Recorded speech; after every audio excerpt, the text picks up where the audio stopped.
Welcome back, Claude. Yes. Hi, Leighton. How are you? I'm doing well, my friend. No complaints. World's crazy, but where I'm hanging out, it's we're doing all right. Exactly. My goal is to. I think what counts is a visitor.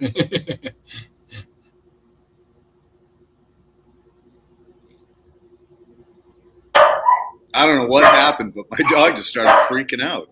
Hang on, let me make sure it's not a cat. You okay? All right, I think we're good. Too much fun. Chaos. Well, let's get you going. Welcome back. So it's been a while. What have you been up to lately? Busy as usual. I'm still it's my 8th year now with Anatis Bioprotection. So if people don't know what Anatis Bioprotection is we're a company that we produce, distribute, and sell beneficial insects and mites. We produce them. We have 2 production sites in Canada. One is south of Montreal in Quebec, and the other one in Kingsville, Ontario. And so we take care of all types of crops across Canada. I specialize in cannabis and small fruit producers. Most of the producers that we help are already organic, or at least they don't. If they're not organic, they don't use pesticides. A certain section of our customer, though, is still the last frontier that we're crossing now. Is meaning that people, the ornamental sector, are were the last ones still using a lot of chemicals, and now the people are asking it, their customers, their employees. So now they all want to learn how to use biocontrol in their crops. So I've been busy helping a lot of licensed producers in Canada with their programs. Sometimes they call us, and it's too late. It's the first time they call us. They didn't put anything preventive in the first place, so we have to act as a fireman. So my job is really like I'm an advisor. I'm somebody that they can tell what is happening in their life. We're like firemen. We're always like it's hard to take vacations because the crops, they're always there. The farmers, they always work, and but it's so rewarding as a job. Is so satisfying. It's so interesting. So next week I'm speaking at Grow Up in Toronto, the Cannabis Expo. So I'm going to be on a panel about mother plants. So this is going to be very interesting. We're going to have a discussion with my fellow panelists. There's going to be Anu Solomon from Cannabis IPM. She's a consultant firm for IPM programs for cannabis producers. She's a wonderful lady. She is in Ontario. There's going to be Genevieve Newton from Agmedica. She used to be with Stewart Farms. She's a master grower. She's a wonderful grower. There's going to be Dave Clermont from Ticalix Nursery. He's a cannabis nursery in Quebec. He's going to be part of the panel. There's going to be Jordan Dickinson from Lady Jane Labs. They are growers and processors in New Brunswick. They produce one of the best resins on the Canadian market. Hugo and shout out to Hugo and Jordan from Lady Jane Lab. They have the passion. They do a really clean product. They're all into organic. It really shows in their final product. And did I forget? And our moderator is going to be our dear friend Dr. Av Singh. He's going to do our panel there at Grow Up. So I can't wait. I love these social events. I love to meet people. I love to speak. I love to meet new people, see new things. So this is really what I look the most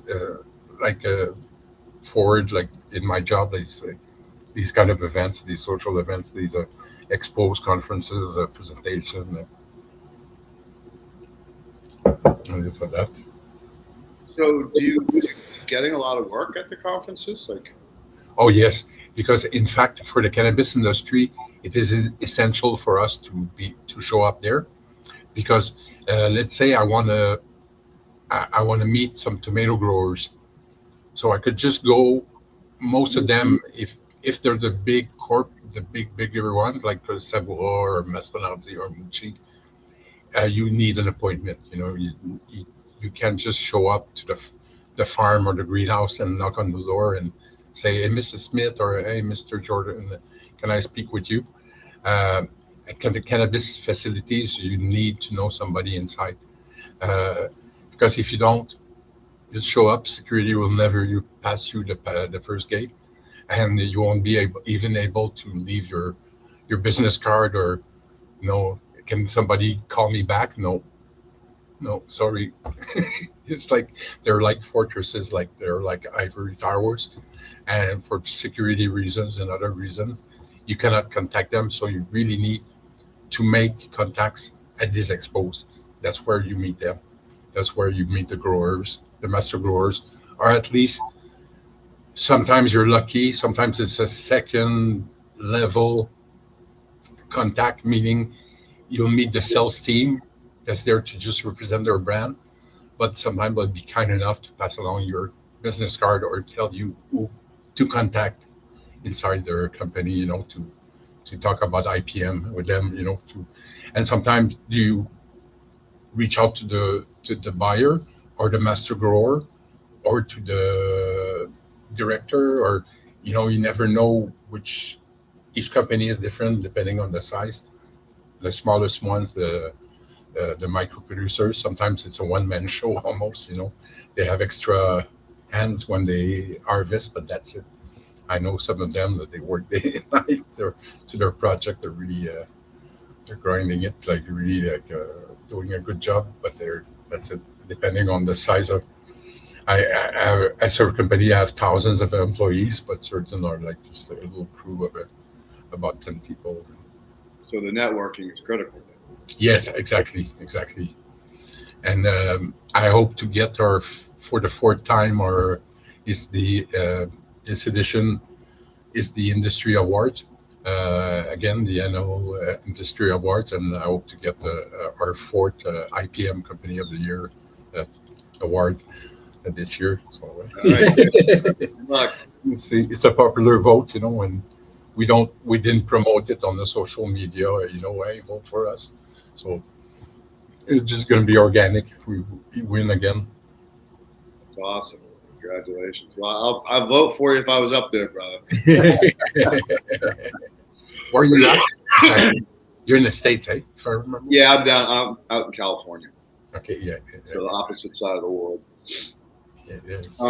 So have there been any new developments as far as IPM? Oh, totally. It's a ever evolving science. We already have we always find new uses for our predators, or new ways to use them that are better, or new pests that show up. And at first we think we didn't have any solution, then we have a solution. So right now in squash and cucurbits in general, like pumpkins and melons and things like that, there's a pest. It's new in Quebec. I don't know if in the States it was already there.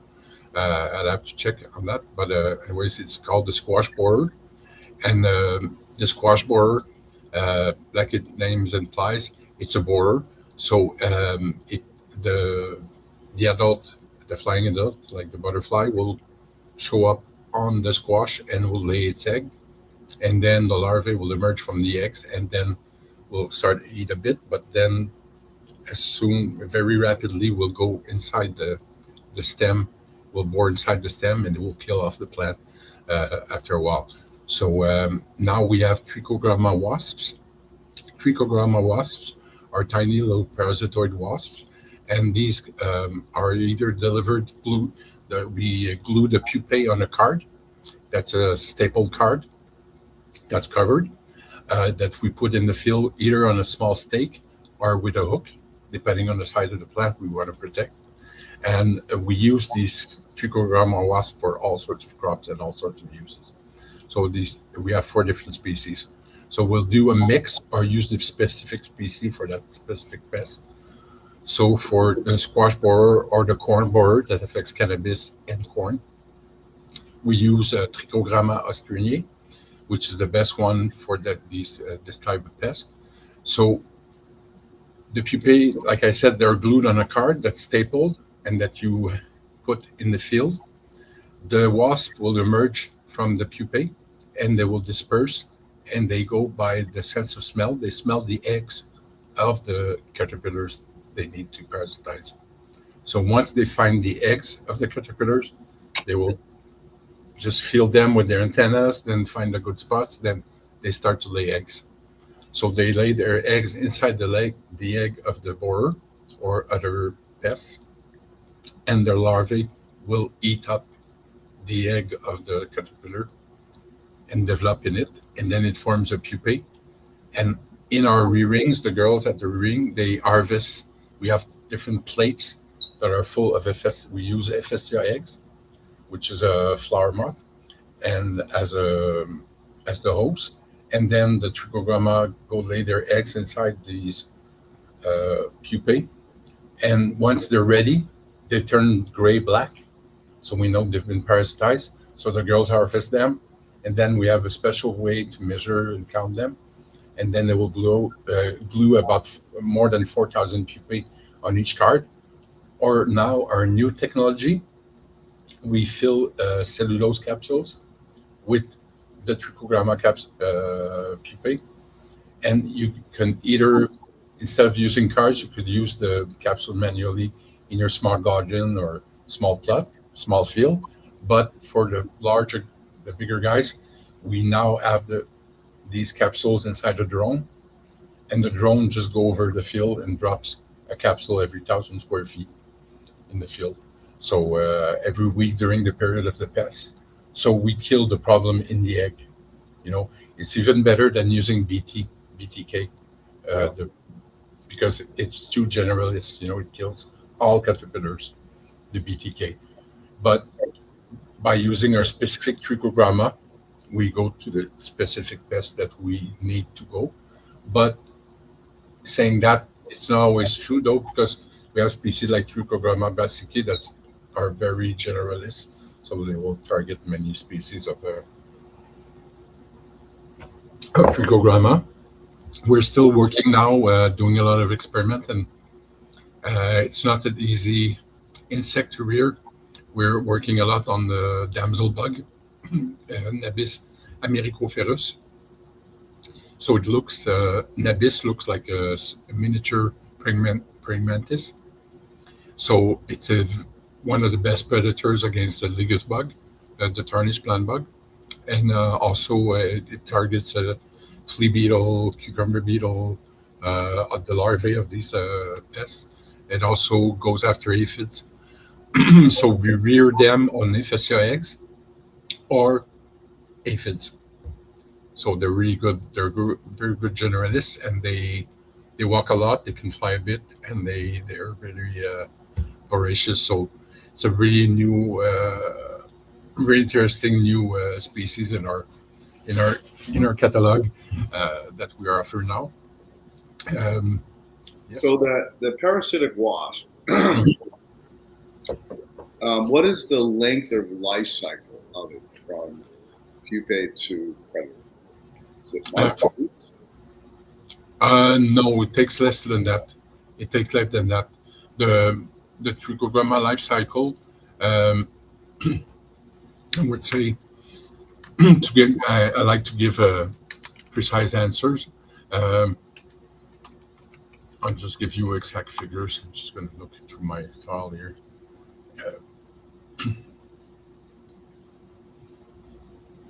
Takes about 8 to 10 days. Wow, that's pretty quick. Yes, exactly. Now, do you encourage your clients to create habitat for them, like banker plants? Or okay, for this one, it's not really necessary. It is, in fact, for others though, yes. It's a very good question that you're asking. My favorite go-to, it's a predator, it's not a parasitoid, against aphids, is Aphidoletes aphidimisa, the aphid predator midge. And for this species, if you build an habitat with a lot of flowering plants, it's going to be really happy. It's going to establish itself very easily.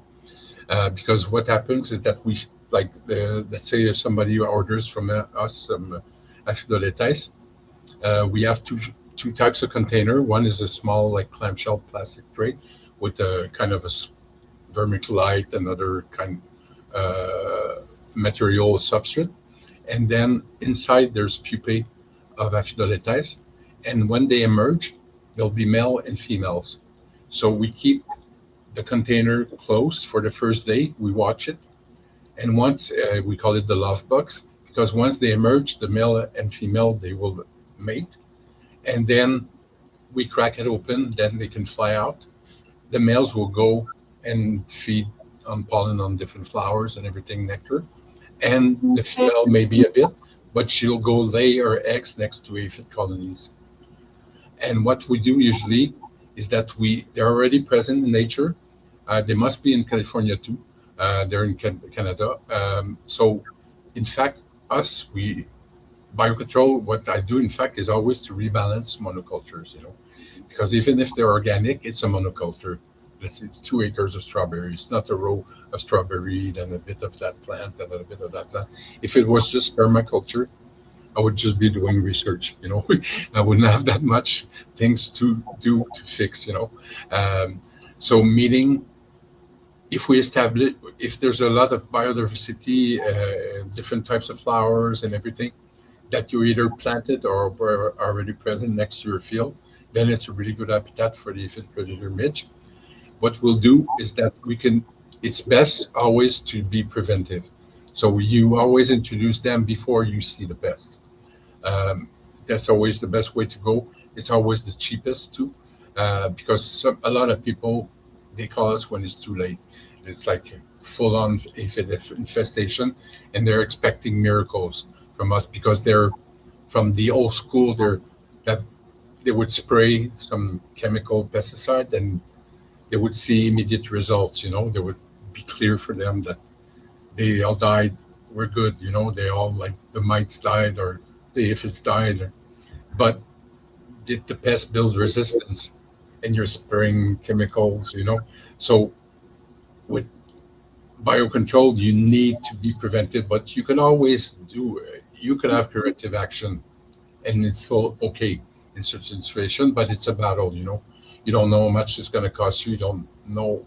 You have to, in those situations, use many predators or many parasitoids that are compatible together to be sure that you have better chance to winning the war.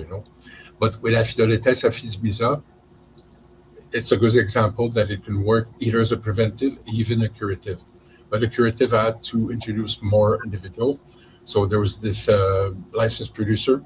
I was about to say his name. I'll keep it always confidential. He's a licensed producer in Quebec. He has a indoor site and outdoor site. And the outdoor site was full of infestation of aphids. It was the melon aphid, not the cannabis aphid though. At least the cannabis aphid is a lot more prolific than the melon or peach aphid. There's about 7 species of aphids that we've discovered that attack cannabis. So anyways, we did 3 introductions, 3 weeks in a row. And I saw him like at an event not long ago, and he hired me right away. He said, "Man, you saved my field." So the aphid predator image I really like because it doesn't cost you much. It costs you about $30 or up to $60 an acre per week to introduce them. You don't need that many. You need 250 to 1,000 individuals for a preventive release for a couple of weeks in a row, and then they're established. You're good. They're there for the season in your field. That was going to be my next question. Yes. Are there different pests emerging at different times of the season? Yes, and sometimes their timing can be off. So in fact, when we are with a producer, we'll always okay. First of all, we want to know what does he grow, what does he grow, indoor, greenhouse, field. Do you do mixed crops? What's your history of pests? What are the crops that you're growing that might be susceptible to these pests? Then we have the invasive species watch list that we know there may be coming. They're coming up north, like the spotted lanternfly. We haven't seen it, but it's very close to Ontario, so it might jump on our side of the border this year. We hope not. It's a really bad pest. We don't have anything yet for it. Um, another um, Sometimes a predator will turn into a pest. So we have Nesiticordis tenuis. Anyways, it's the tomato green bug. So it's a real problem right now in the States, in the Midwest, and I think in the Great Lake areas and in the Niagara region in Canada. It is in the greenhouses. So it is a predator of whiteflies and other pests, but it can turn into the predator can turn into a pest, meaning now it attacks tomato plants. So it pierces the stems of the tomato plant, and this produces brown rings that will kill off the branch after a while, or the stem.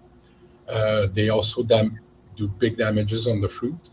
So the new bug I was telling you about before, the damsel bug, Abies americophilus, is a really nice potential candidate. It can control the nymphs, so not the adults, because the adults fly off too fast for the nabis to catch it. But it is very good control for nymphs. So we had no solution yet for that pest.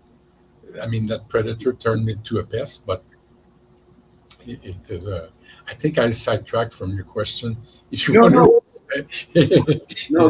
This is good. I like the information because that's what I'm always curious about.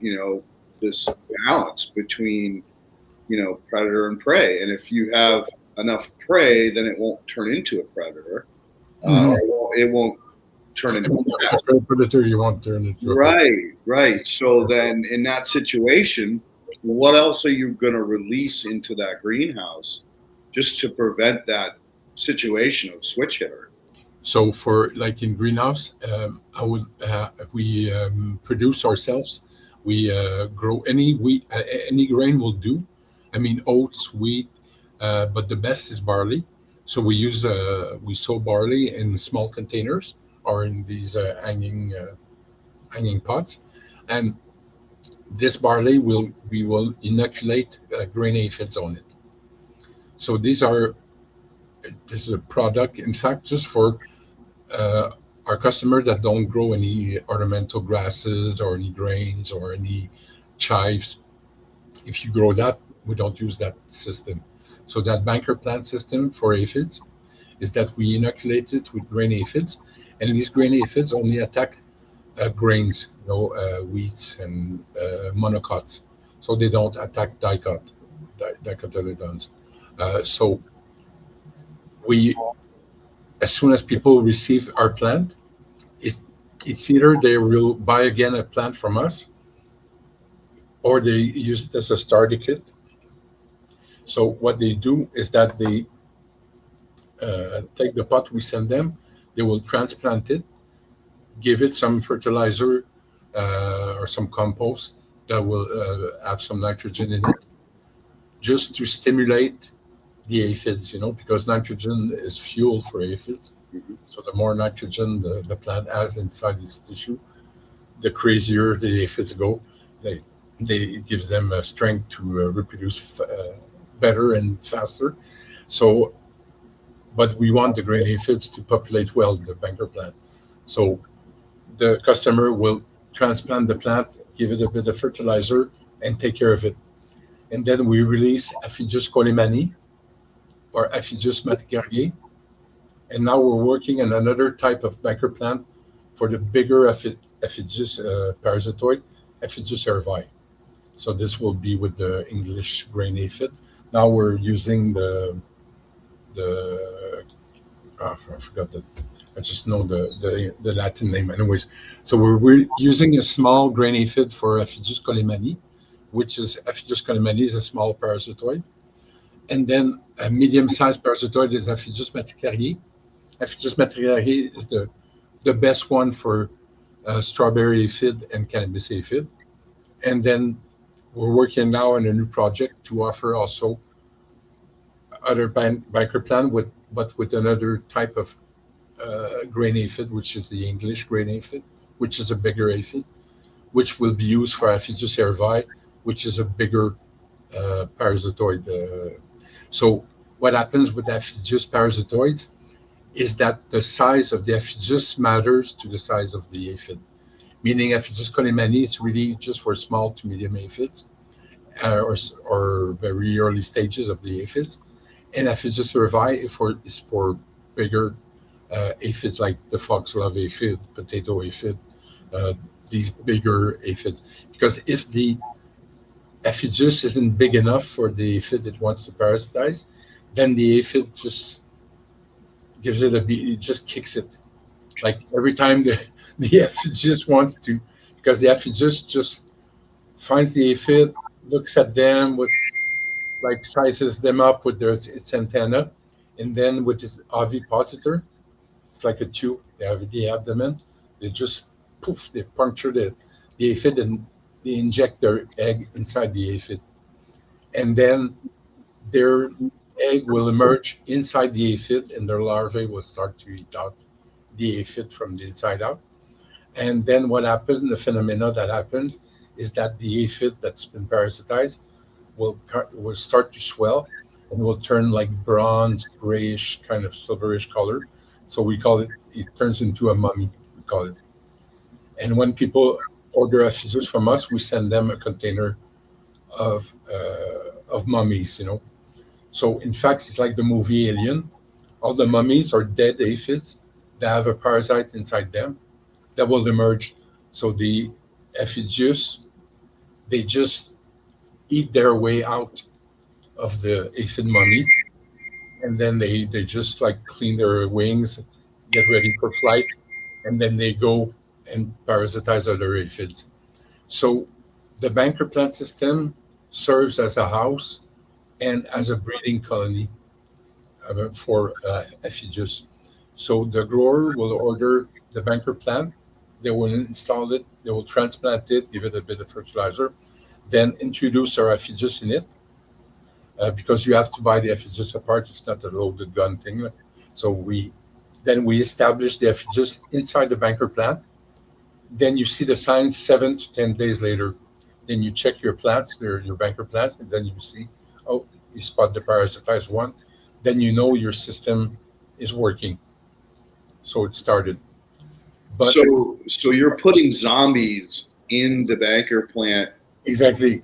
Wow, that's a great idea. Yeah, so they maintain their presence from that banker plant, and then they will fly and go find aphids in the rest of the greenhouse afterwards. So you have to make sure that your system is already in place and working. Then you can put your pepper transplant or cannabis transplant or whatever you have in your greenhouse. Then you already have bodyguards that are working, around the clock to make sure that there's no aphid that shows up, or if any aphid shows up, it's taken care of right away. So the people that receive our starter kit, in fact, what I advise them to do is to sow their own barley or wheat before we send their plant. So that way they can like perpetuate their own thing. So they will have the transplanted banker plant that we first send them, and then they just stick their own seedlings next to it, and then they will transfer to the new plant. Because from my experience, I grow some all the time for my cats, the sweet grass for them, and I know it lasts about 3-4 weeks if I transplanted in a good pot, and I give it a bit of fertilizer compost, then it will last longer. But I know we need to replace the plant, so it's a good thing that you have a rotation going on. And then always checking also you have enough aphids and you have enough parasites, so you know that the cycle is a good process. And that way it saves you money because you don't have to reorder effigies all the time. You make sure that your cycle is going on, and then it's good for that.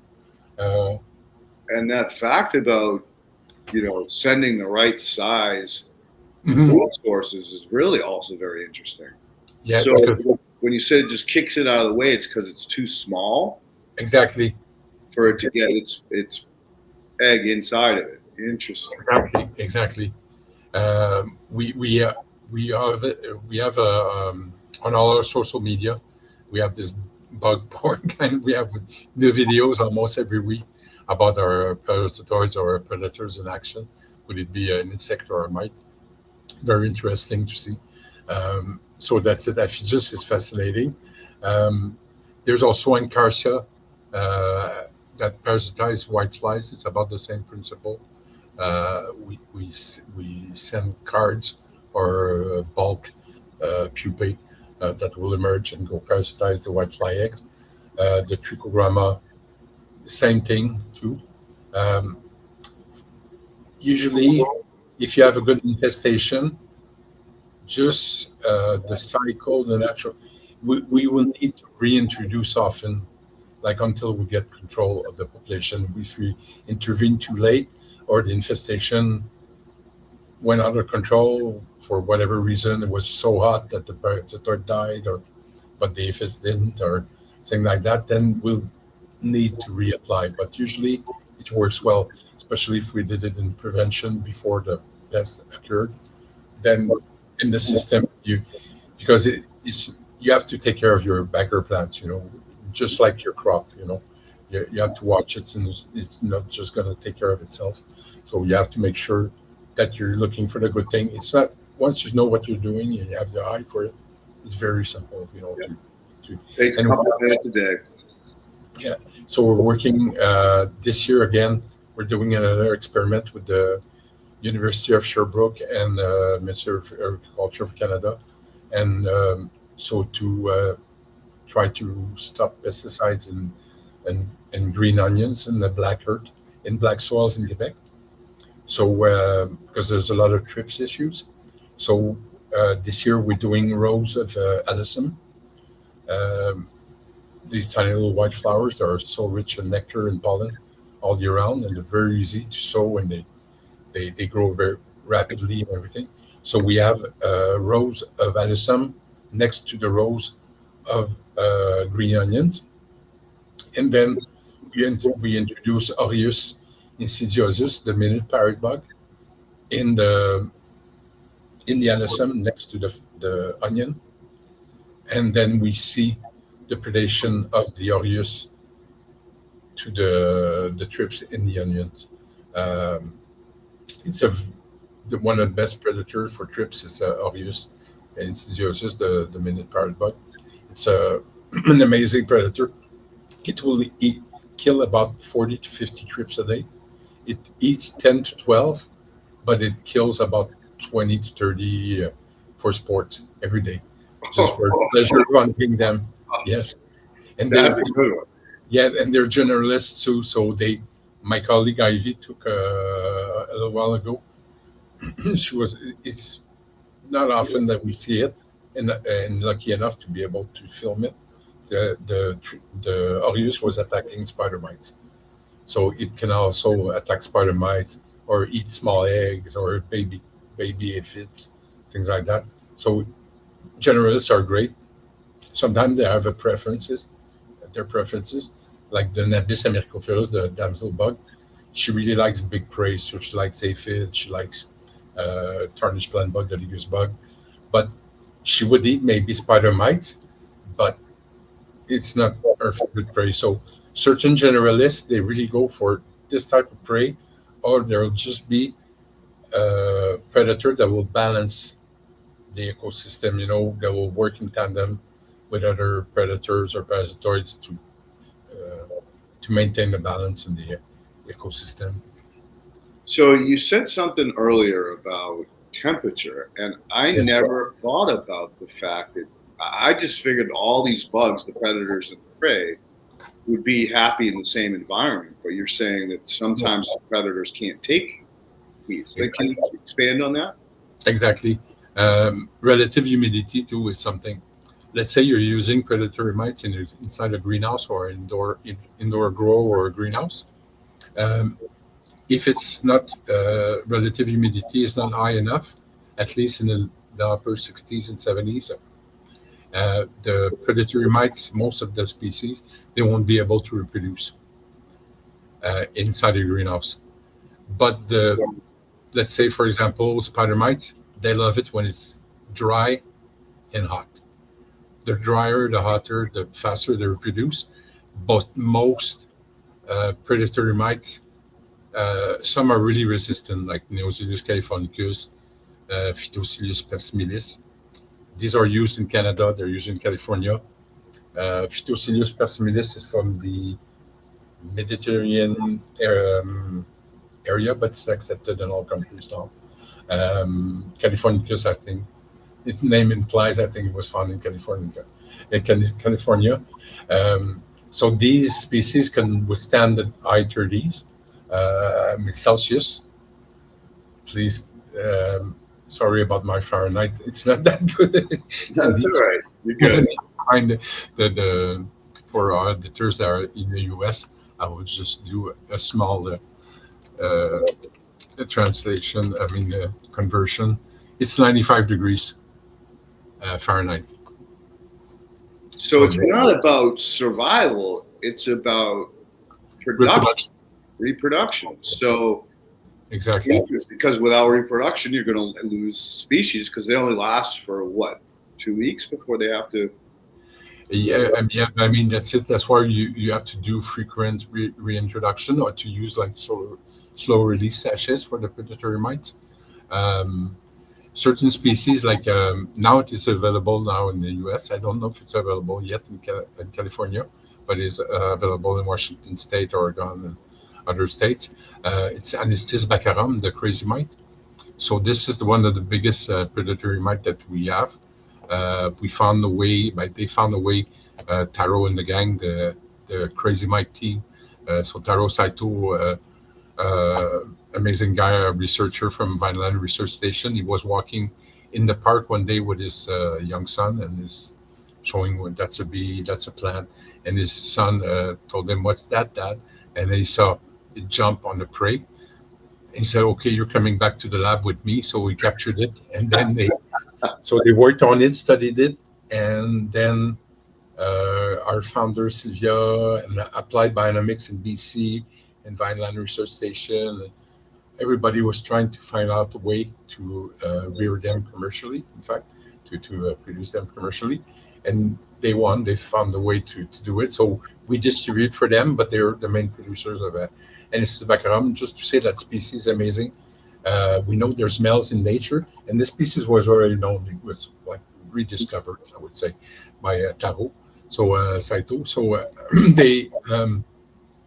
we only know about females. We know there's males present, but it's only females that we sell.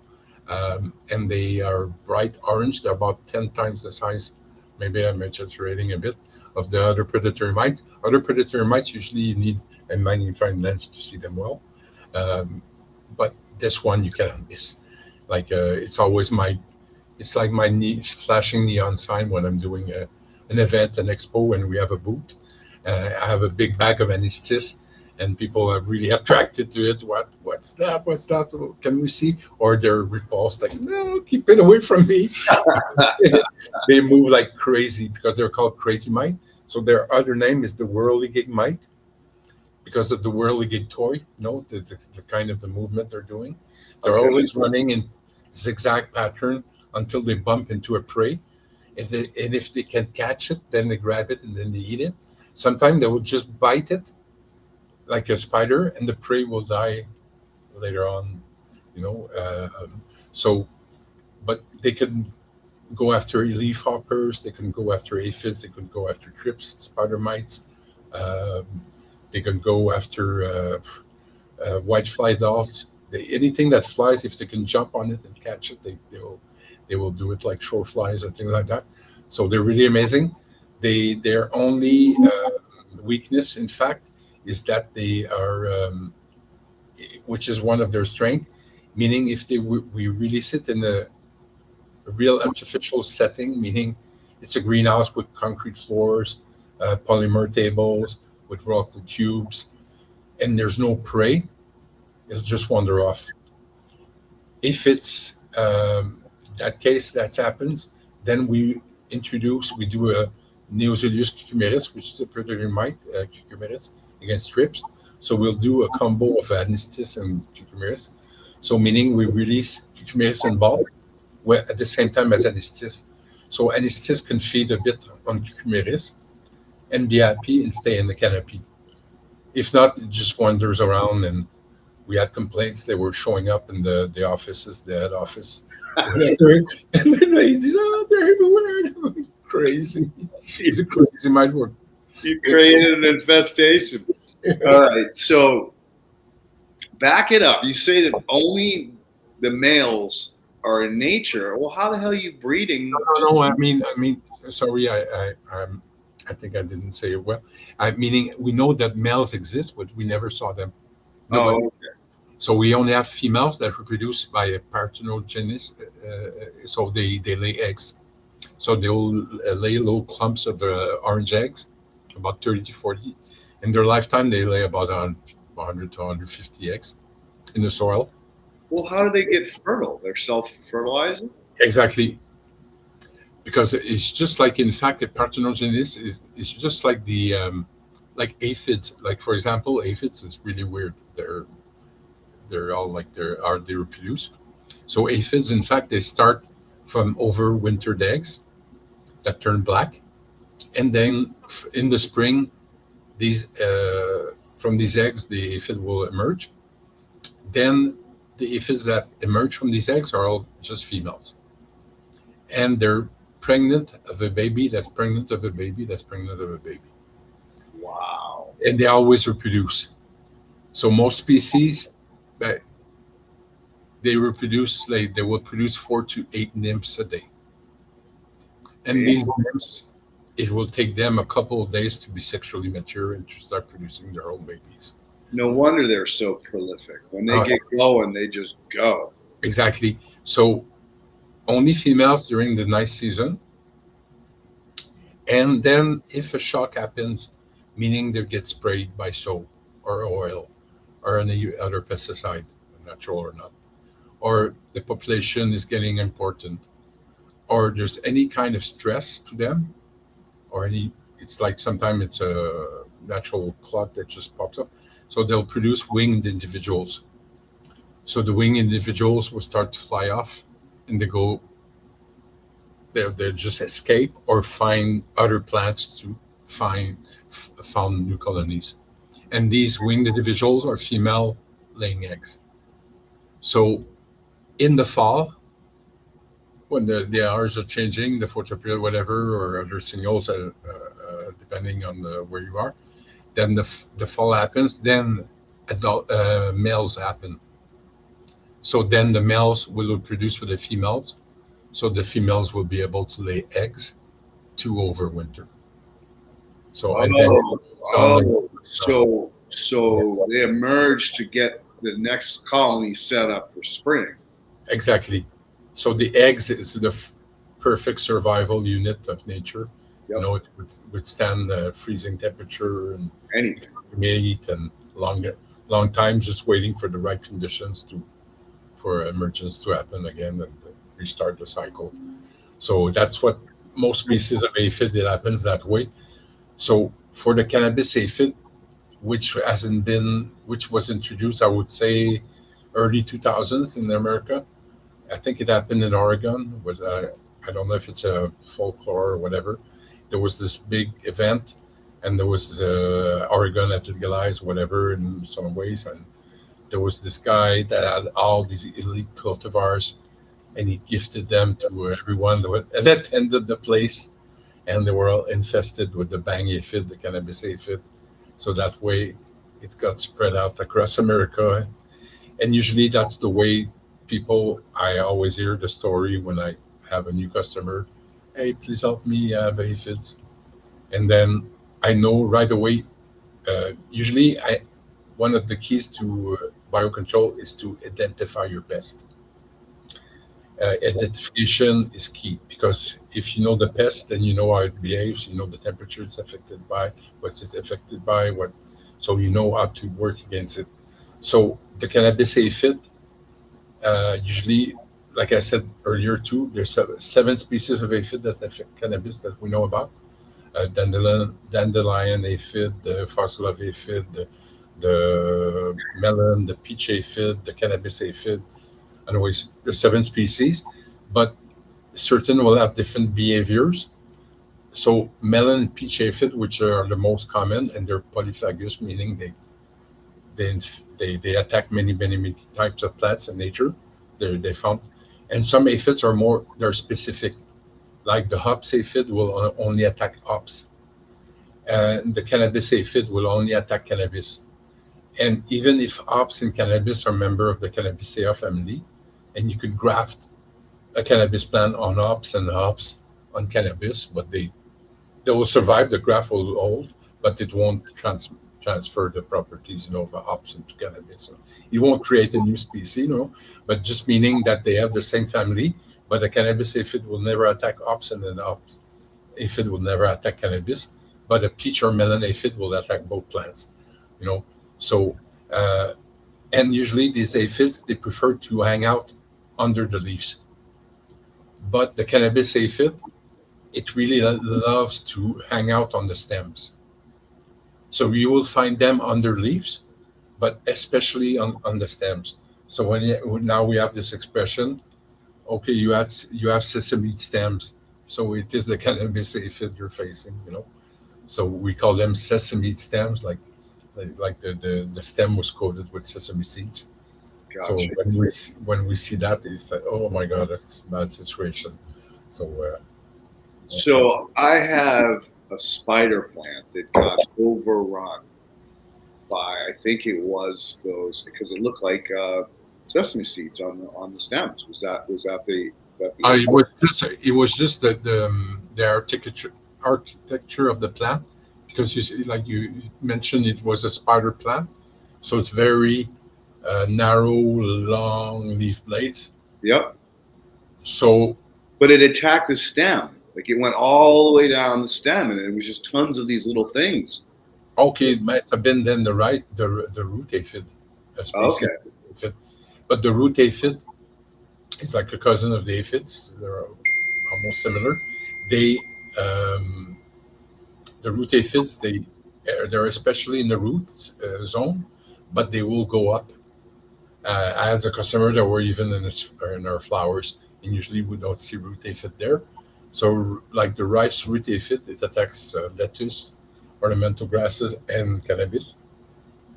And when we find them, they're everywhere, on the tables, on the floor, and inside the pots. And sometimes they climb up too. So they're about everywhere, but they concentrate their main population will be in the root zone. So that's where we find them. Then we have very good ways to. It's in some ways it could be easier sometimes to solve a problem of root aphids than the regular aphid, because Bovaria really works really well. Bovaria bassiana would be button guard or Bioceres or Velifer, Bacillard, or any product that contains Bovaria bassiana spores. You do a drench in a substrate, and once the drench is started, 3 days later you incorporate into your cycle some nematodes, because you can use nematode by themselves. So once the aphid is infected by the Bovaria, it has almost no defense against the nematodes that will go and penetrate them and finish off the job. So you start your cycle. So every 2 to 3 days, you do a drench of Bovaria. You have to do it that often because aphids, they molt 4 times in their life. and they sometimes the Bavaria spores will attach to their cuticle, their skin, but won't have time to penetrate and infect them because they got rid of the skin. So that's why you have to repeat often, and that way it will work. And also what makes it better, the Bavaria in the soil than in the open air on the foliage, is because the enemy of Bavaria is the UV rays, and the dryness of the room. So in the soil, you can always keep it wet, moist, and it's protected against UV because it's in the soil. So it really works well, Bavaria. We really have good success. But the other challenge with the rice root aphid, like I told you before, is that they go up to the surface and they also have winged individuals. So then we need to have sticky traps to monitor them. We need to have the other predators and parasitoids that we already use for foliar aphids that we have to use in conjunction with the Bavaria for the rice root aphid. So let's bounce back to the crazy aphid or the crazy predator. The crazy mite, yes. Crazy. So Yes. we the last time you were on here, which I don't remember, it was a minute ago. It might have been more than a year. That was you were just starting to talk about that. Yes. And it wasn't being licensed in my country or in America yet. It was only you could only get them up in Canada. So you seem to have penetrated into the U.S. now. Yeah, it was not us directly. I think it's a company called Sun Horticulture. Okay. They're a very nice lady. It's her company. She's all over the West Coast. And there's also evergreen growers. I think they're in Maine, somewhere like that. I need to check it out. But that's it. It's now usually what happens with these predators is that we have to make, like, for example, everything that we sell is no danger for humans or pets. It's non-invasive. It's non-invasive species that it won't become a new problem. So, and the ones that are allowed, like Amblysius swirsky, it's a predatory mite against thrips, or Phytocilus versimilis, which is a predator mite against spider mites. They're from the Mediterranean region, but now they're accepted around the globe to be used against thrips or spider mites. One example is Stracciolella psimitus, also known as Hippoaspis mouse or entomite, depending on the branding and the company. This is a predatory soil mite, which is used against fungus gnats, shore flies, pupae of thrips, springtails when they're too numerous in your substrate. So this Stracciolella has been found in BC first, and then on the West Coast in the US, and then it made it so it'd be allowed to be shipped to across the globe. But we have a species that's called Gallolelaps gillespii, which is the cousin of Stracciolella, kind of. But this has never been found in the US yet or anywhere else. So this we cannot sell to US yet until they find it one day. But sometimes today somebody will put the effort, somebody will find it. It's not really probable, but Anatis, it's so easy to spot because as a kid, I remember seeing them in the hot summer day. They're all around the northern hemisphere, around the globe, and they're so common. They really like really hot days, and you see them on the asphalt or the rocks.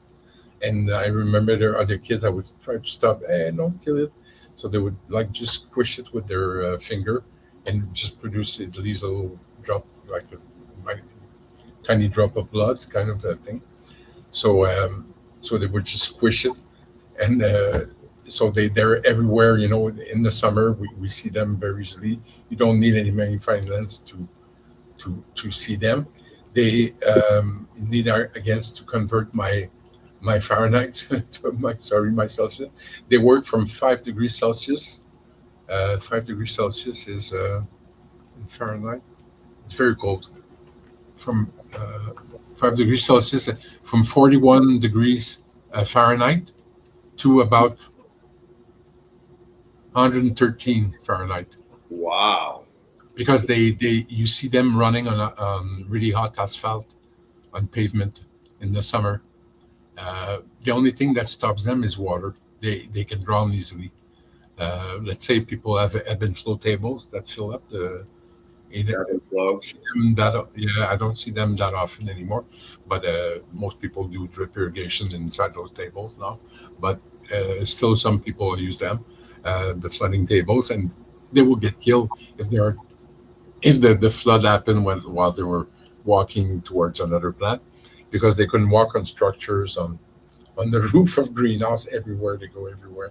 They're the easiest predatory mite to introduce in a field. They're resistant to sulfur, so people that use sulfur burners or use a micronized sulfur against powder mildew or other thing, they can survive that. It's really amazing, because usually, like insects don't resist, except maybe aphids. They don't like sulfur at all. It is one of the solutions against Empressed mite. Sulfur is one of the solutions that you can use.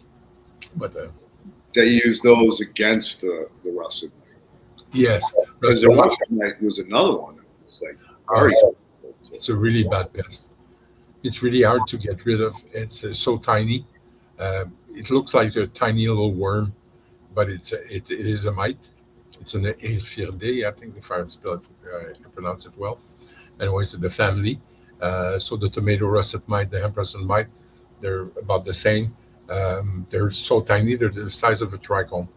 So you need at least 60 or 80, even better, or even more time, like the power to magnify them and to see them well. And usually they happen. It's already a full. When you notice them, I mean, it's already a full infestation. Yeah. You know, they're everywhere. You see them in the new shoots.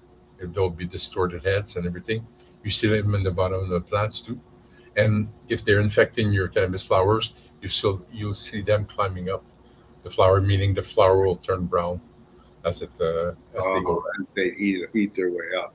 Exactly. And the brown light is one level less concerning, but it's still a big concern to brown mites. Brown mites is like a regular mite, but it's not it can be more easily propagated. Like the brown mites, they can hitch a ride on a whitefly, so they can attach themselves to the whitefly and go use it as a Uber or taxi to go and find new place to colonize. The Empress and mite can't do that the way its anatomy is built. It cannot hang on to a whitefly and go find other places, but it can very easily get on people's clothing, the workers, people, and they will propagate it that way. Or there's a good wind too; they can fly out in the wind. So it's a really bad pest. I think that the worst, like now I'm focusing again on cannabis, but it's HDVLD, the upleaten viroid, is the biggest threat. Then after that, I would say Empress and mite. Then I would say maybe the same would be a brown mite and cannabis aphid, then rice root aphid, then spider mites, then maybe the trips, then fungus gnat, I would say it's lesser. Because trips you can always tolerate a bit. For sure you won't have the same potency, the same expression, full-on expression and full-on production from your plant, but it won't kill it off, Like aphids, if you let them go, or spider mites, they will kill other plants. They'll ruin your plants. It's zero tolerance, in fact, for these two pests. So I have a question. There was a rumor back, I don't know, 2018, 2017, that the russet mites were similar to the cannabis aphid. It just came from nowhere. It just all of a sudden it was prolific. Is that the case? No, I mean, there's been, I think these kind of conspiracy theories, sometimes they stem from real stories. there were some studies made because I think Nixon in the 70s, they had the program. There's one that was called Intercept. It was against the Cessnas that were coming in from Mexico full of cannabis, that they would have a radar corridor to intercept them. Then there was Paraquat. Yeah, I remember. The Paraquat was, they would spray this nasty herbicide everywhere, and some people would still harvest the plant and sell it off to customers, and they would get really sick from it. And then there was this other operation, Mindstorm, I think it was University of Mississippi. They had a research program, and they wanted to know how dangerous cannabis could be for men. So all the agronomists there were working on different cultivars and everything to see how far they could push the plant and everything. And they also did some studies with certain diseases to see some fusarium or oxysporum or things like that. They were trying to find some kind of a mushroom or something, a bacteria or something that would wipe out fields, of cannabis. But the hemp-processed mite already existed. The cannabis aphid already existed. Let's say, for example, we have a pest in the eastern part of North America, a bit in Ontario and Quebec, all the East Coast has it. It's the Eastern European corn borer. So the European corn borer, in fact, its name is not true really, because it attacks a lot of corn, but it should have been named the European hemp borer because it appeared at the same time as with the settlers that came into the New World. Because before, it didn't know corn or pepper or eggplant or all the other plants it attacks. It was only attacking hemp in Eurasia, in Europe and Asia. So that pest got renamed the European corn borer, and now it's named the European corn borer everywhere in Europe. But in fact, it should have been named the European hemp borer. So it's just, and like the story of the cannabis aphid, I believe is true. It's somebody that got some land races cuts, I think from India, and gave it to the people that were there at that Oregon event. I forgot the name of it. And then people left with their plants, and they all spread out like how I see the cannabis aphid spreading now in Canada and all the facilities I help. It's always the thing is that they want the flavor of the month. So they always not want new cultivars, new strains, because the customer, they want new flavors, they want new eyes, they want something. So they're always introducing new strains inside their facilities, and they never do a proper quarantine. So they always miss out the tiny little nymph in the throne of the tray of clones. And that little nymph, you just need one that starts the whole infestation, So usually I would say it's more that, but I'm not omniscient, so there must have been many, because they really tried to their goal was to really make that plant extinct. So in the 70s, because he knew that it was during the Vietnam War, it was the peace activists, the beatnik, whatever, the APs that used it, and they wanted to suppress it totally. That there was no mercy. That would, like, for example, the Russians, when they invaded Afghanistan in the 80s, they knew the Mujahideen that later become the Taliban. They knew the Russians that the Mujahideen were making hash from the Afghani plants, and they would trade it for weapons and whatever. So they destroyed about 70. The Russians, they started to blow up fields and put fire to fields. So they estimate they destroyed about 75% of Afghani genetics because they wanted to eliminate that plant. I had the chance now, it's my 7th time. I think I meet Ed Rosenthal.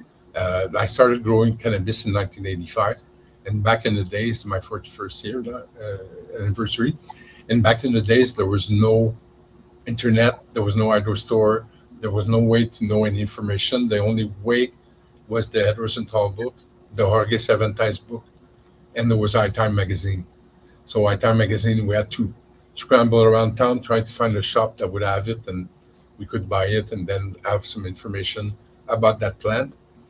And when I met Ed Rosenthal, I think the first time I met him with his wife in Amsterdam, and then I told him, and Jorge Cervantes too, another guy that wrote the second book, I would say, about cannabis growing, the indoor marijuana horticulture, another Bible. And so I had a chance to meet these two guys, and I told them both, like, I prostrated almost to them.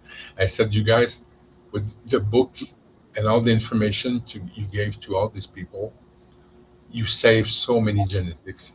You save so much plants, because people learn how to grow their own, how to save their genetics, how to, to save the plant from prohibition, from the extinction that they had programmed for it.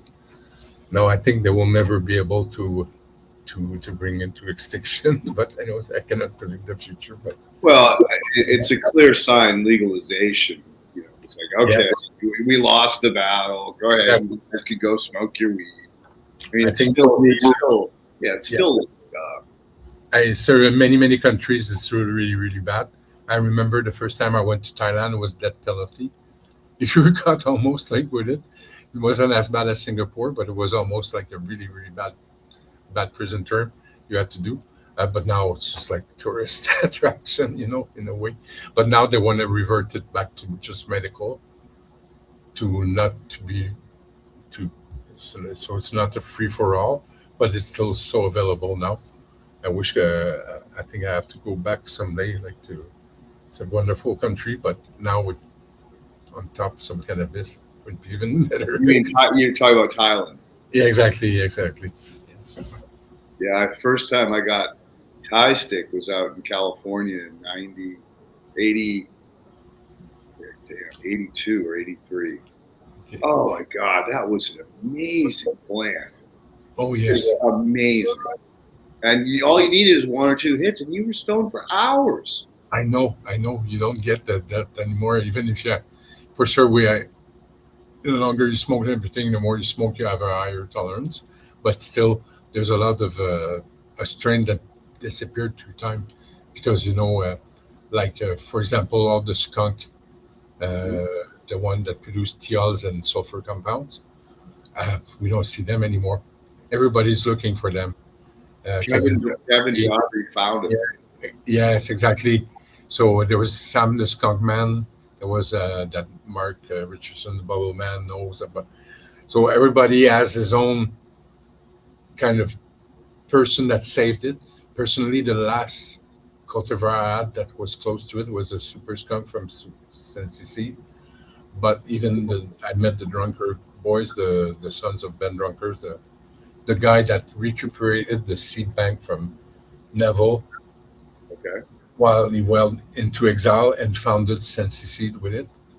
So they had the Super Skunk. It was still very skunky. That had still the sulfur was sweeter, but it still had some of the thiols and the sulfur compound that made it that 1 gram that was well wrapped could smell it all. That was the problem with that stuff, man. People would get busted growing it, carrying it, smoking it. So there was a big problem for that. That's why the reason that went extinct. Then the Drunker boys told me about this big fire that happened in Amsterdam, and they lost the original. So I'm glad that Kevin found it again. I think he's going to be in Toronto. I'm not sure. I believe he got it from Maine. Okay. So, they're going to probably come up to grow it. Those guys. So keep your eye up for him. Yes. No, I met him a couple of times already. So tell him I said hi. Very nice fellow. Yes. Yeah, he's a great guy. He's just a real good spirit, man. Just salt of the earth. Yeah, so I'm going to. Toronto, grew up in Toronto is happening from the 1st to the 3rd of June.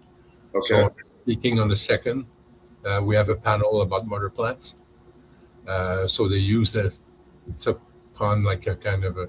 It's like a mother. Then I need to be so high. It's a quote from Pink Floyd, The Wall. so, the theme is about like it's supposed to be the cleanest room in your facility. It's supposed to be like where all starts, with your mother plants. So why isn't that you're not taking good care of your mother? So we're going to talk about that. I'm going to be with Anu Solomon, a really nice girl. She has a consultancy firm for Cannabis IPM. And I'm going to be with Dave Clermont from Tricalix Genetics. He's a nursery in Quebec. There's going to be Jordan from Lady Jane Labs. Very amazing growers and processor. They do one of the best rosins in Canada. Shout out to Hugo and Jordan. And there's going to be also Genevieve Newton from Agmedica, wonderful lady, master grower, passionate. So it's going to be a really fun panel. We hope to have a lot of fun there, so it's going to be great. That's fantastic. So, rolling it back to the crazy mite, right? Yes. And again, this they know that there's males in the wild, but it also breeds by itself, so it's self-propagating. Yeah, but that's it. Our ring is only by itself, so we don't have anything else. So they're just reproduced by themselves all the time. So do they have the same problem where they've got to lay eggs for the winter, or how do they overwinter? Or they don't? They will, in our latitudes up north, they will overwinter as eggs. So how does she lay the eggs if she's always... Oh, okay, so she's pregnant, but she doesn't give live birth. She lays eggs. Yeah, exactly. Got you. The aphids do live birth. Got you. Exactly. But when they've been fertilized by a male in the fall, then she doesn't do live birth. She does eggs. Gotcha. So she needs the sperm from the male to be able to produce an egg. If not, it's just clones of herself. And they always, like in the womb, they will teach their... It's funny image to teach. I mean, they will... Genetically imprint. Yeah, they improve their offspring, to resist, to get resistant to insecticides or things like that. So the strategy, in fact, is to reproduce as fast as we can. That's the strategy of the aphids, to reproduce as fast as they can, and to it's the only way they can survive, like to make sure that they. Yeah, we got tough bugs up north. Yeah, clearly. Yeah, and the winter. For the cannabis aphid, talking about those life cycles and everything, we don't know yet because there's not been enough research. But that's my theory, and we almost got it. We're doing the research, but sadly, that producer disappeared. He's in. They were called Distinct Cannabis. They're in Alberta and Calgary, and they had the cannabis aphid infestation, and they were growing in a greenhouse, and they had to do light deprivation to do the 12-hour light cycles for flowering to happen in cannabis. So usually people will do a 12-hour light cycle, 12 hours of darkness, 12 hours of light. So flowering is triggered for two responsive cultivars, photoperiod responsive cultivars. So my theory is that when the 12 hours light cycles start, the cannabis aphid thinks maybe it's fall. So it starts to lay eggs on top of giving the live birth. So that way it gives you another way for them to reproduce and maybe to get trickier to get rid of, because the eggs, at first they're kind of translucent yellowish, then they turn black as they age, and they're hidden somewhere, and they're on the timer kind of thing, either the timing of the season or the right condition, then it will emerge from them. But you think you got rid of your aphids, and then somewhere in the ground there's some eggs that have been laid. They'll repop at some time. So, but we don't know. Nobody knows. That's just my theory, because there's not been enough research done about cannabis aphid and the particular photoperiod that we give this plant to provoke the So flowering. what you're saying is light depth can actually trigger, or in your theory, that light depth can actually trigger their the sexual reproduction, because now usually it's an asexual reproduction, meaning they just clone themselves. They're all females that produce live birth, like youngs. Youngs, that nymphs that will be pregnant themselves like 2 days later, and so it goes really fast. Usually, melon or peach aphid, they produce 4 to 6 nymphs a day. Cannabis aphid could be more closer to 6 to 8 a day. So it goes fast. Yeah, very prolific. Yes. So let's reel it back for a minute and talk more about the market as a whole. How is the cannabis market doing in Canada? I know down here in Southern California, it's been wiped out. It's very, very challenging for us in Canada. What is their main savior right now is exports. Export a lot. Australia, UK, Israel are the main markets. Germany is a big market too. I think it's the biggest one. So a lot of the producers, they're surviving because of that. There's been a lot of consolidation kind of thing. So some have started to close down. Some have merged. Some bigger ones that are more successful started to buy others. So that's what's happening right now in the market. If you have a really nice product, good cultivar, good passion, a nice branding, people can do well still. You don't have much expense, like production expenses, because you're doing it on a lower scale. It can work, but it's not easy, You cannot really do marketing, but you need it in a way. So people are always doing like on the side, like with the social media, until their account gets banned, and then they restart a new account, and then that's the only way they can like kind of advertise. My own province, my different people know, I must have noticed I'm a French speaking, so the Quebec is like another country. It's like we have different rules than the rest of Canada. Like all citizens in Canada of at least 19 years old can grow 4 plants at home under the conditions that are not accessible to children or in the plain view of everyone. Then you can grow your own 4 plants, whatever size you want them. That's just 4 plants. If you have a medical prescription, then for every gram of prescription a day, you can grow 5 plants. So let's say you have a 10-gram prescription, you can grow 50 plants. Wow. So but people are abusing it. So, I was going to say, why wouldn't they abuse it? So some people will have a bigger prescription than that, like 30 grams a day. It would be only justified, and nobody does that.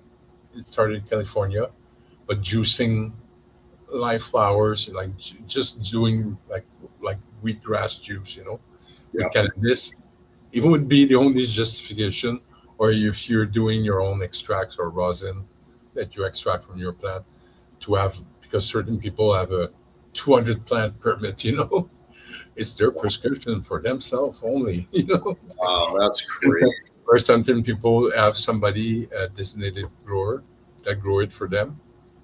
And this designated grower could have 2 patients, and you could have 2 designated grower with 2 patients each in the same building. Each of their patients have 200 plants on their prescription. So now you're 800, 1,000 plants, something like that, in your building, and you're supposed to be for 2 person, like 4 person, like that. So for sure, there's been some abuse. They cracked down a lot on it, but anyways, the black market, there's not much left of it. Really? No, it's not. Maybe 20% now of the market, I would say. The strongest black market would be because of extracts, shatter, things like that, live resin, things like that, on the internet. So most of the black market survives on the internet and in the First Nations reservation. So here, the Quebec tribe, the Mohawks, they have one of the two reservation, Kanawaki, it's called, just sells cigarettes and black market cigarettes and their own cigarettes, and they will have gambling. There's no alcohol there. The Kanesitaki one, they have more than 40 or 50, they call it cabans, or they're small shops. They sell anything under the cannabis that you can imagine, like from edibles to ash to anything. But at every THC percent, because in Quebec, the law makes it, there's a limit, there's a cap on THC. So it is, you cannot have anything over 30%. It makes no sense, because a good hash would always be like 30, 40, 50, 60% THC. So the producers, the processor in Quebec are the people that want to sell their product, because here it's a state monopoly. So it's called SQDC. So it's only state stores that can sell the cannabis to people that are over 19. So you can buy alcohol if you're 18, but you cannot buy cannabis. You can only buy 30 grams, but you could buy cases and cases of vodka or tequila or whatever. Crazy. You could, in Quebec, you cannot grow your 4 plants. Elsewhere in Canada, you could grow your 4 plants. We just got authorized in Quebec a couple months ago, the vape pens. There was no vape pens before that. So all edibles, they need to be 5 milligrams. It's nothing, it's like they're like somebody that needs it for medical reason needs at least 60 milligrams or something like that to THC. You got to eat a whole tray of brownies. Exactly. So also the other thing, that's it. You cannot promote cannabis at all in Quebec. You cannot use the leaf symbol. Really? The famous leaf symbol with the whatever 7, 9, or 11 or 13 blades. Leaf blades, you cannot use that. You could show a picture of the plant. You could show a picture of the bud, but you cannot use the leaf symbol. You cannot. That's it. Past 30%. The edibles, they don't have. They cannot be attractive to children. So there's no candies. There's no gummies. There's no chocolate. So you have dried figs. That's the sweetest we have. You have beef jerky. What? You have crackers. Oh my God, that's crazy. You guys are nuts up there. Yeah. So the rest of Canada is okay. The edibles, though, are limited to 10 milligrams. It's double the strength of Quebec, but still not good enough for somebody that has a high tolerance like me, or somebody that needs it for chemotherapy or whatever, like a serious medical condition. So that's it. So, but people can get it in Quebec if they have a medical prescription. Then they can get it to the medical platforms. But then they have to show their prescription. If not, they have to go see the Mohawk tribe in Kanesitaki, or order from their favorite online shop. So that will ship to them in Canada. So do you know Tom Landry, right? Yes. How far away is he from Quebec? Oh, it's a long drive. It's 15 hours a drive, I would say. Oh. 12 or 12. Yeah. So Tom Landry from and Tom DeVoe, the two Toms from New Brunswick, I call them. They both are micro producer that grow in living soil beds. So they're like friends. I forgot the name. Lakeburn Craft Cannabis. Yes, Lakeburn Craft, correct. Tom Landry, and Golden Peak is Tom DeVoe. So they're almost neighbors, and they're both called Tom, and they're both Acadiens, so they both speak French and English.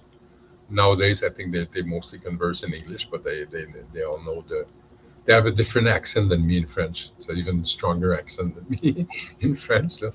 And it's more of a mix, a hybrid kind of like a Acadien, depending on the region. Like you will mix in a lot of English words into your French. So, yeah. So he's not subject to Quebec, right? Or Quebec rules. No, they have a nicer model in New Brunswick. One of my customer, they're in Rexton, New Brunswick. They're called Eco Canadian Organic, and like their name implies, they're organic. Very nice fellow, Denise Anne and her husband. They have a really nice team. We had the chance to visit them last year. Stratcan. Stratcan is a media company. Like they do events all across Canada. They're called Growing Relationships. So they invite all the industry processor, bartenders, growers. So it's a one-day event. There's conferences all day and talks and speed dating, so people can meet each other. So David Brown is the organizer with his partner, and really nice events. And they started to do that a couple years ago. They do the farm gate tours. So I did one on Vancouver Island, the first edition. So we visited we're in a small bus, and we visited all day. We visited 4 farms, cannabis farms, across Vancouver Island.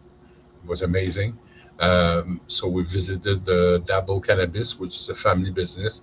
They're IB&B, meaning they have rooms for people that want to hang out and smoke, so they can consume their cannabis there.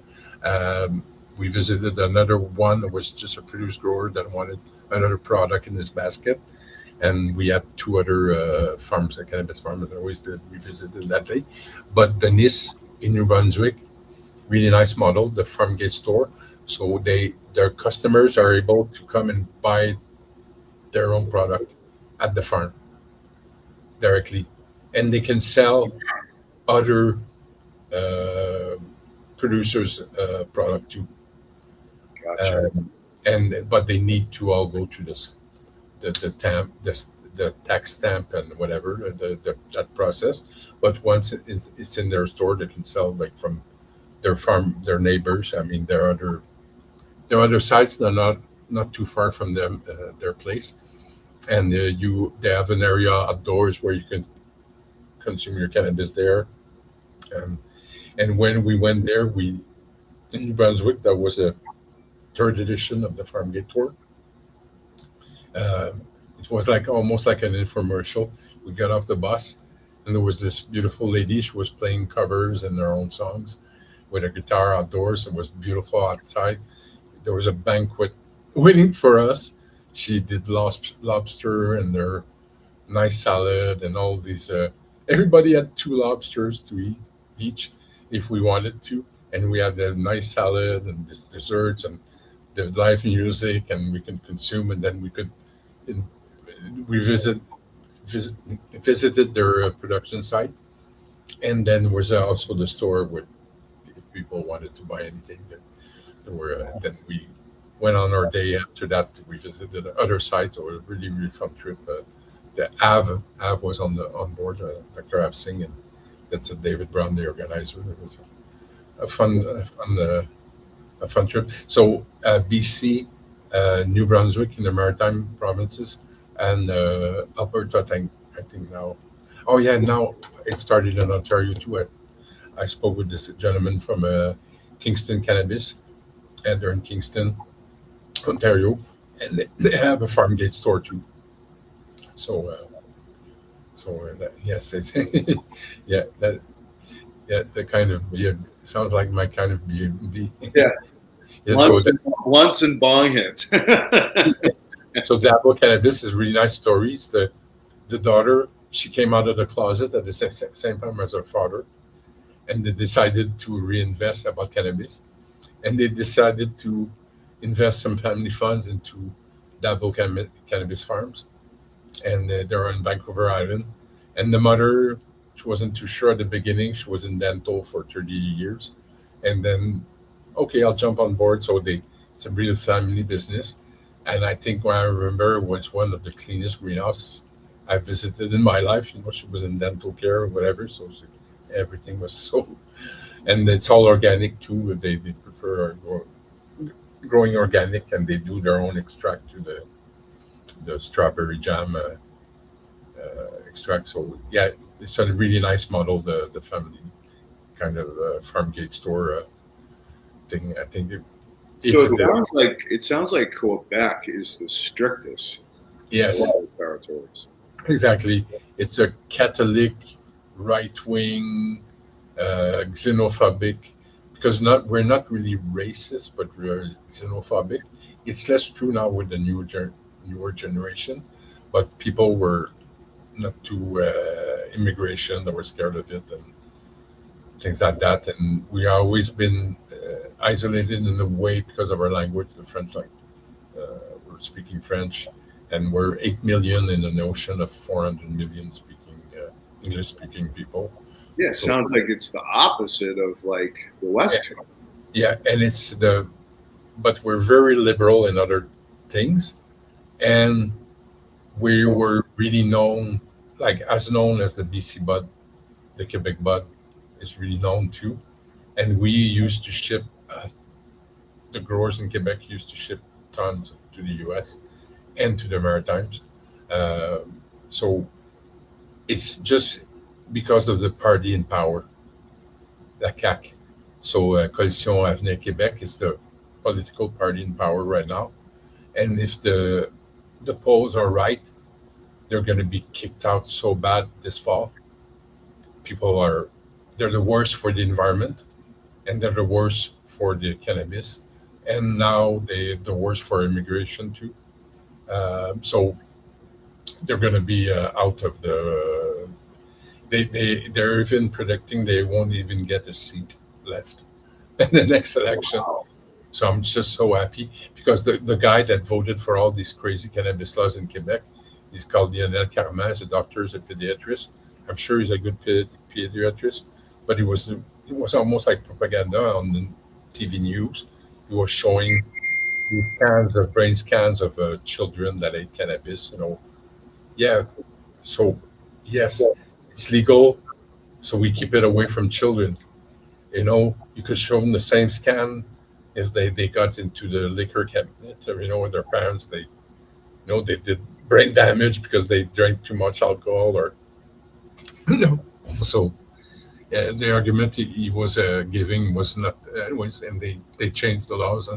If it would just been of them choosing what happens with the laws in Canada, it wouldn't even be legal in Canada. It's just, but now the next party that's going to come in, I'm pretty sure they're going to change it.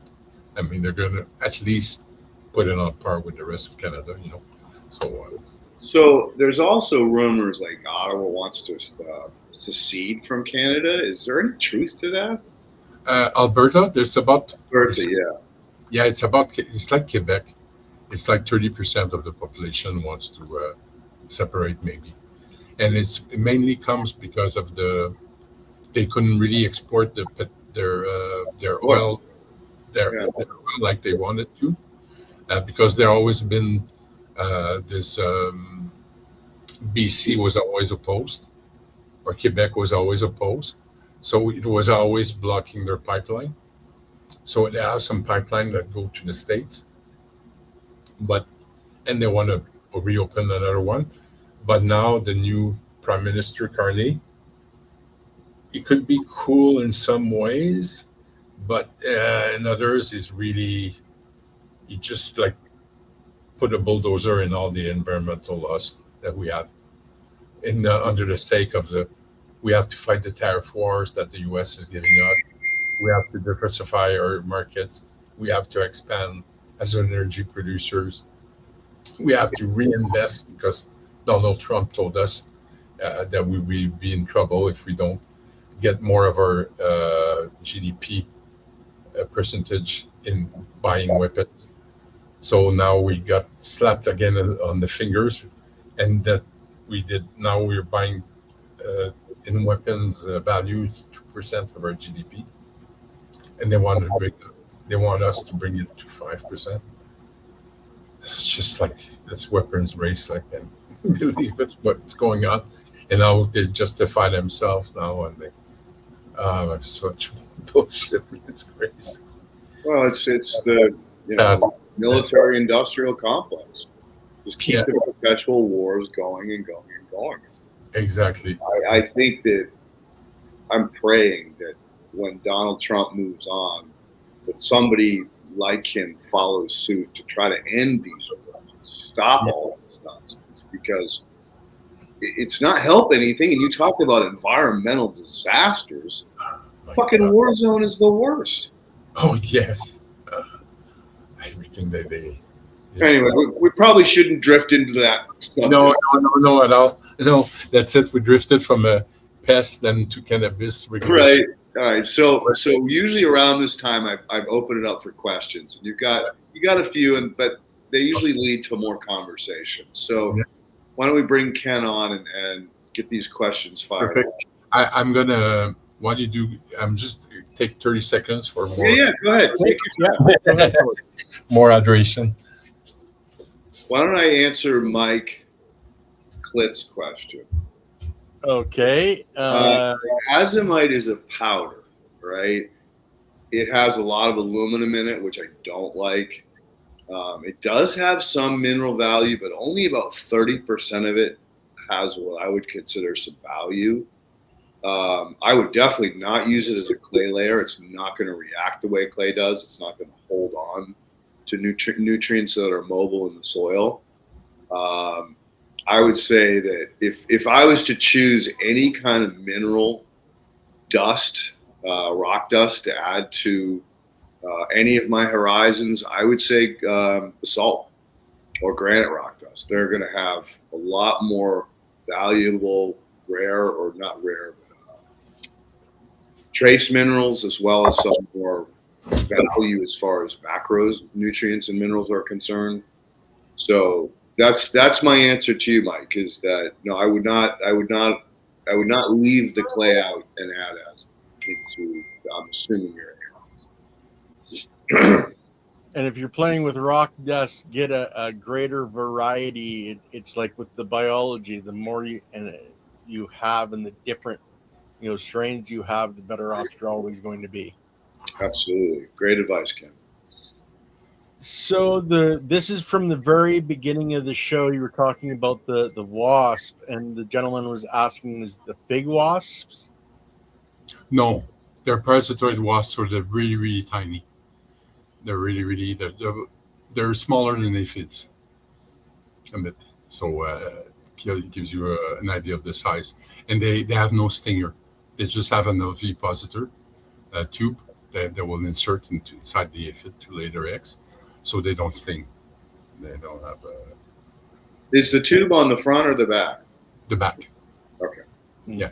So they just like they land, they feel the aphids with their antenna, they position themselves, and then it's just from under them. I think they curve a bit the abdomen, and then just poof, they just pierce like a dagger, like a tube, and then they insert the egg, and the aphid doesn't know what happened to it, and then it feels strange. I think in the next hours, as it starts to develop inside them. I couldn't imagine having like the Alien movie where Exactly. something's living inside of you, eating you from the inside out. It takes about 7 to 10 days for it to, that it happened.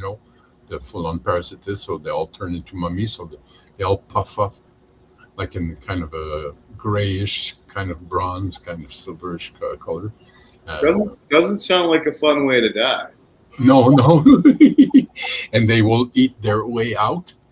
So the larvae that developed, if you just lay its eggs inside the aphid, then that egg hatches inside the aphid, then the larvae that came out from that egg starts to eat the aphid from inside out, and then it will, once it's mature enough, built its wings and everything, then it just eats its way out of the mummy.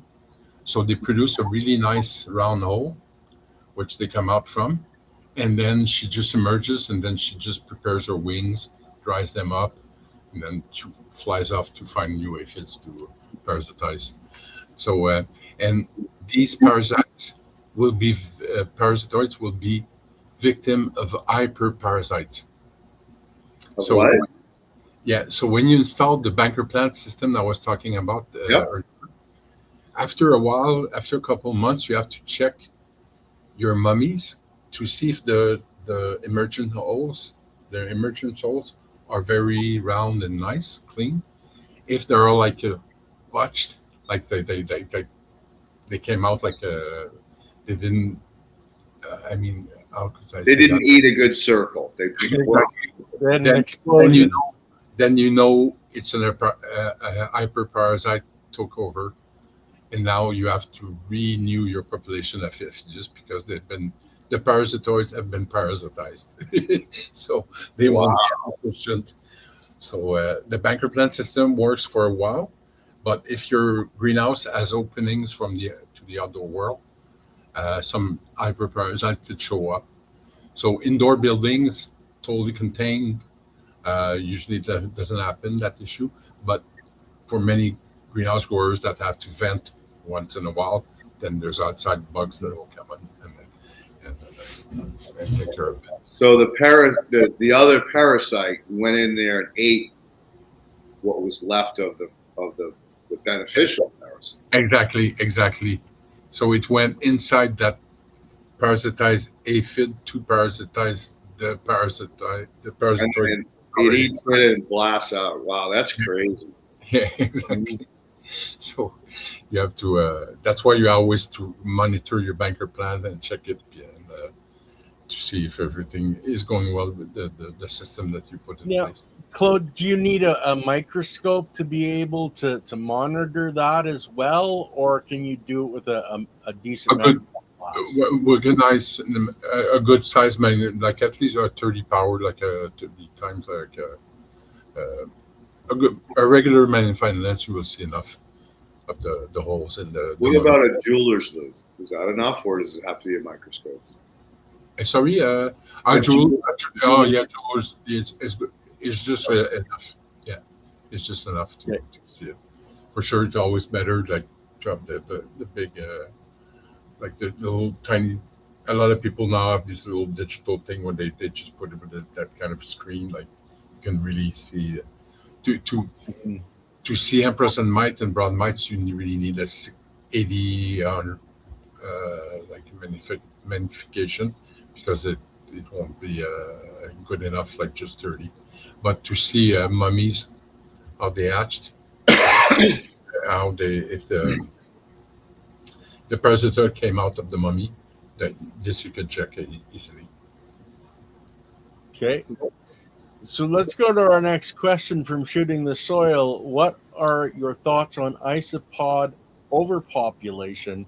I have a gecko in my bed, and he helps control. They don't bother developing plants, but they destroy the sprouts. Yeah, they can bother develop plants a bit. If there's so many, they will scratch the stem so much that it gets pathways for pathogens to get into the plant, and it weakens the plant. So for these, in fact, the isopods are, they're crustacean. They're not real insects. We're talking about the pill bugs, eh? Yeah. Mollies. Yeah, exactly. So in fact, these are not real insects. They're like crustaceans, and they always need this layer of humidity or water to be able to breathe. So they cannot survive in a dry environment. So if you want, you try to make it as inhospitable for them. So you put a bit of sand on the top of your topsoil, or or diatomaceous would work too, to control them. So I had this person that built himself these little covers, for just the stem, around the stem, and he would fix it with tanglefoot glue, so that way they wouldn't be able to go and attack the stems of the plant. We don't have a predator really for it. I mean, I would say certain of our soil predators, the mites, could control the babies or the eggs, maybe a bit, but not enough. I mean, to get rid of them that way. So I would go with mechanical control, like diatomaceous, protecting your stem with a kind of tape or tanglefoot tape or something. Yeah, that's always been an issue in living soils, is when they get way out of balance because they have too much organic matter, they're overwatering. Those isopods explode, and we've talked on the show many times about people putting double-sided tape, and there was a remedy that we came up with that worked. Wendy Hornberg had discovered, I think it was adding cornstarch or something, and they'd all come to that pile of cornstarch, and then you could capture it, you could scoop up a whole bunch of them. But that was a couple years back, 3 years before, that we talked about that specifically because there was a lot of people that got it. Mm-hmm. Because in fact, that's it. They're not really automatically bad. They're really decomposers. They really break down the organic matter. They will also they're really equipped to also to detoxify soil. Cadmium and things like that. They will absorb. So they mostly feed on decaying matter, but that's it. They really can chew seedlings of plant parts, fruits, and vegetables that are touching the damn soil. So that's what. So to dry the surface really helps them. Also, you could have some traps for them. The sand that we use against earwigs, you wet newspapers in rolls, and you just harvest them, every morning. Once they all congregate inside, and the same thing in your beds. If you can remove some dead leaves, some old roots, too thick of algae, thick mulch, things like that, you try to remove that if you can. And if you're doing propagation, you could having not put your trays into with organic debris, things like that. Some traps you can build. I mean, you could do potato slices that you just put on or rolled newspaper, like I said. Check early morning and you remove them. So that way I would do. There's some people that would maybe use iron phosphate. I'm not too big a fan of that, or spinosad, but that's it. So, in fact, the Stratolelap, the hypoaspis, also known as that, or the Garolaps I talked about earlier, the predator mite, or the rove beetle even, and nematodes. They're really efficient against fungus gnat, trips, pupae, other soil pests, but they're not a reliable isopod control program. So the real IPM really is moisture, sanitation, trapping, and crop stage protection, I would say, for isopods. Okay, cool. This, I don't know if this is more of a statement than a question, but ladybugs are breeding and feasting on on aphids out back on the farm. Huge purple sticker plant. #ladybugs habitat. Yeah, I love ladybugs. I don't love when they commercially harvest them because they really damage the long-term populations. So, if you've got ladybugs, cool, but please don't buy them. It's not a sustainable way, even close to handling them as a predator. Exactly. We stopped that many years ago. I think it was second year, because there was a company, I won't name them, in Canada that used to get the wild harvested one from the Sierra Madre and other places, and the convergent ladybug. And these are no good anyways. They're really cheap. They're harvested in mass, so they must disbalance the ecosystem over there, because we're taking them away to bring them somewhere other place. So and they could have pathogen on them, and also they're migratory. I mean, meaning they won't stay in place. So they would go burn themselves on the light bulbs of the artificial lights, the high pressure sodium lamps or whatever. They would just try to escape from the greenhouse. Then we got Didion longulum, which is a species in Canada. It's not too voracious. It was more of a novelty, thing like that. Sometimes we introduce a predator, then we realize after a year or two, too difficult to raise, too finicky, too difficult to put in a good condition, or it's not economically sound. It's not a good return on investment to use that kind of predator. So we dealt with I won't name my competitor, but Crobert and Bios. Anyways, this company, they sell Adalia bipunctata, which is a tree-dwelling ladybug. It is produced in the lab, but the way it behaves in trees, it's not good for a greenhouse or indoors. So we stopped selling it too. But then we discovered Coleomygila maculata, the pink lady beetle. Amazing predator. Now I'm sold again to ladybugs. It depends on the species. So these are reared in our artificial rearing. I mean, in greenhouses. So they're not harvested from the wild. They're lab grown, and they behave like they're lab grown. Meaning they don't leave the greenhouse. They are very voracious. I helped this cannabis grower.